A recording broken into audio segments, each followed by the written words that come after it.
What do you get when you put together neon lights, vampires, Grace Jones, and exotic dancers? You get 1986's Vamp.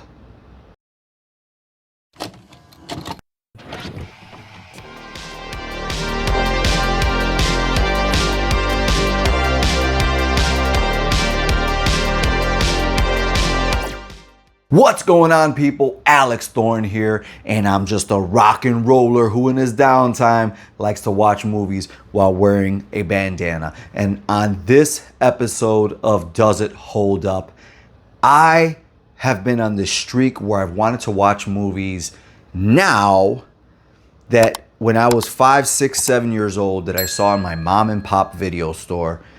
I always looked at the covers but never picked them up. This movie right here, Vamp, is one of them. And lo and behold, when I go through the motions of doing my research on the internet after watching the movie, I see that this particular movie has like 3 different VHS covers.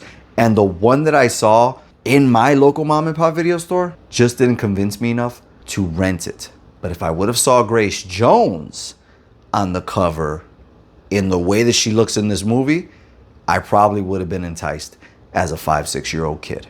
We get a lot of familiar faces in this movie, and when you talk about exotic dancers, neon lights, vampires, and Grace Jones, I gotta tell you about the synopsis. Ordered to fetch a stripper, fraternity pledgees try the After Dark Club and meet a tall vampire named Grace Jones. Now, this is one of those cases, and I just reviewed another movie on this channel that almost falls into the same category as this, which is horror comedy. Again, I don't get why these things are considered horror comedies. They're a little bit looser horror movies than normal, yes, but there's no more comedy in this particular movie than there is in a Nightmare on Elm Street movie, or some of the things that get said in a Friday the 13th, or the jokes that Chucky cracks in his movies. I don't understand the comedy, the horror comedy aspect. But where I think they try to fit in the comedy aspect into this is with the 2 lead characters, because every time they're on screen, this does not feel like it's going to be a horror movie. It genuinely feels like Porky's. This feels like any of those teen high school movies from the 80s. Even the music goes along with it. And in order to like enter a fraternity or something, they got to bring a stripper in, and they act like in this movie that a strip club is super hard to come by. And I don't get it. Like they're very poor. There's a rich kid in the school, and that turns out to be Duncan, and Duncan has the access to the car and all that stuff. But in order to give them the car, he wants to come with. So of course he provides a little bit more comic relief. And so they're headed off to this After Dark Club because they're like, hey, I guess we can get a stripper here. Now, I don't know if it's just ignorance or what, but this is the 80s. Strip clubs are all over the place. There's a scene where before they get to the strip club, and they're in a diner and they come across this albino gang. It's just like, what an odd choice. This is the beginning of the odd choices in this movie, by the way. And Billy Drago, who plays Snow, he's got such a weird way of talking and communicating. It's just, I don't know why they're there. And they play a part in the beginning of this movie, and then they play a part later on in this movie. And it's just like, I don't know if you needed to be there. Once they get to the club, I think the show stealer of the entire movie is Vic. And Vic is played by Sandy Barron. And Sandy Barron just has showed up in so many things. He's one of those actors who the moment you see him, you recognize him, but you don't know how many films you've seen him in because he's been in so many. And Vic does such a tremendous job of just stealing every scene that he's in, to me, in this movie. For a film that is set in a strip club, there's very little nudity. There is nudity, but just not enough that you would expect. When they get to this club, there's a waitress there who knows Keith by the name of Allison. And for tension, she never tells him where she knows him from, even though like it makes you feel like she's a plant to get them or something. But you almost know. I like before she revealed where she knew him from, I kind of felt like that's what her story was going to be anyways. But she's in there and she is not affected by everything that's going on in this club just yet. There's several dancers, and eventually the person who some people watch this movie to see shows up on stage.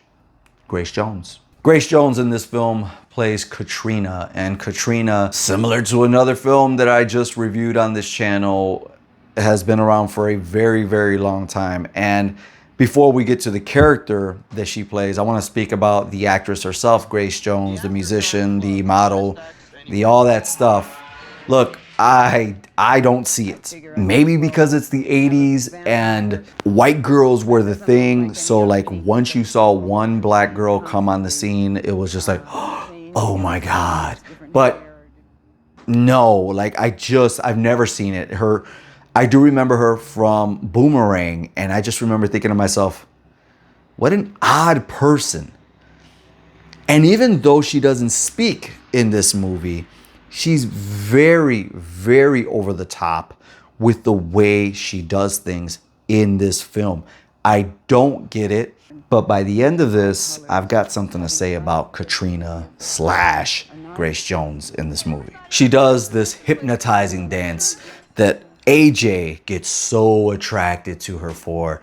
And speaking of AJ, before he gets led backstage and has his own demise, he is highly enjoyable in his role in the first half of the movie when he's human. It's the fact that once he turns or is turning into a vampire and continues to act the exact same way, even by the time the credits roll, that kind of throws me off. And again, goes to that this is trying to be funny when it doesn't need to try to be funny aspect of this film. In the beginning of this, I said neon lights, and there's neon lights behind me, and we all love Govee and neon lights. By the way, if you dig the lights that you see on this channel or in the photos, Govee, I've got a special code down below for 10% off. But even when they're in the sewers and when they're in the streets and when they're in the hotels and everywhere in this movie, there is neon lights of pink and green everywhere, which is an interesting aesthetic choice. By the time I noticed it, I said, man, this doesn't even feel real. Like, not that it should feel real, right? It's a horror movie from the 80s, but it doesn't feel like it's happening. It almost feels like at some point in the movie when they were driving, like they went through one of those invisible dimensions or something that they crossed over into wherever they are at now, because literally everything is painted in green and pink. Allison and Keith, while trying to get away from the vampires and everybody else who is a vampire, as Vic explains, they get chased into the sewers, and the sewers is where everybody sleeps, including Katrina. And fire is something they're afraid of, and so is light. And eventually everybody gets destroyed with fire, everybody gets destroyed with light, and Katrina is right there about to get Keith. And guess who comes to save his buddy? Dead AJ. Again, an attempt to be comical in the end. When Katrina dies and melts and turns to ashes because of the light that hits her, she throws up the middle finger as a skeleton before she just disintegrates completely. I think if I would have saw this movie at 5, 6, 7 years old, I would have fell in love with it. There would be no excuses. There would be like, look, I don't care what is wrong with this movie. I like it. I dig it. But as a near 40-year-old man watching this movie today, I think it's time we get to the bandana rating system of what I really think about Vamp now. As for acting, I'm going to give this movie 3 bandanas out of 5. I think everybody does the best that they possibly can, but you know, I can't rate it 5 bandanas because We've got better things that have happened since then. As for effects, I'm gonna give the movie 4 bandanas out of 5. There are some really gnarly effects that happen here with people turning into vampires and getting bitten and how that skin stretches, so it looks really good. And as for story, I'm gonna give it 3 bandanas out of 5. It's not offensive, it's fun. It is what it is.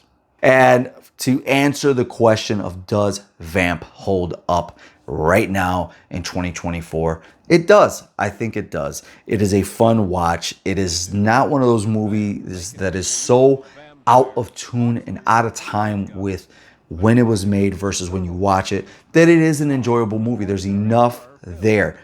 Is it confusing? Is it a bunch of stuff happening into one movie? Yes, but you can follow it. And most importantly, you can be entertained by it. Guys, let me know in the comments down below, when did you watch Vamp? This movie came out in 1986, the year I was born. What VHS cover did you see when you first saw this movie? And if you've never seen it, head over to Tubi because they've got all of this great stuff that I'm watching. And Tubi, if you ever come across this, I'd love to work with you and get some of your originals seen more. Guys, if you want to talk about things like Vamp, Night of the Creeps, Poltergeist, Nightmare on Elm Street, and more, you got to join this channel's memberships. That's right, Thorn Theater has real deal membership laminated cards for all of you Thornaholics out there and horror lovers. Not only that, but you get to request your own reviews. Let's say there's something out there you're really dying for me to review, but the masses may not want it, or it's not something that's gonna move the numbers. Guess what? You pay. You control the narrative. You get early access to videos, live only chats, as well as exclusive watch alongs just for members right here on this channel. And if you don't feel like committing to that, you can always leave me a super chat, super thanks, or buy me a coffee. That's right, buy me a coffee right now is a way that you can support somebody like me for making videos just for you guys, doing what we love to do. But guess what? If you buy me a coffee, at least you're fueling the journey. And right now, Buy Me a Coffee has an update to where when you leave your note of why you have gifted me coffee, I can respond back to you in video form. Guys, in the midst of all of that, while being grateful for you guys and this channel, you know what I gotta do. I gotta rock out, watch some movies, and review them for you.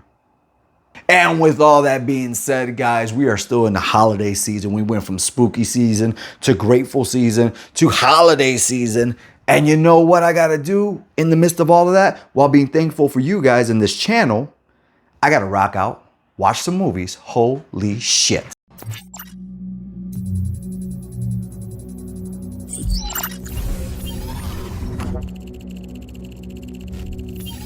Connection established.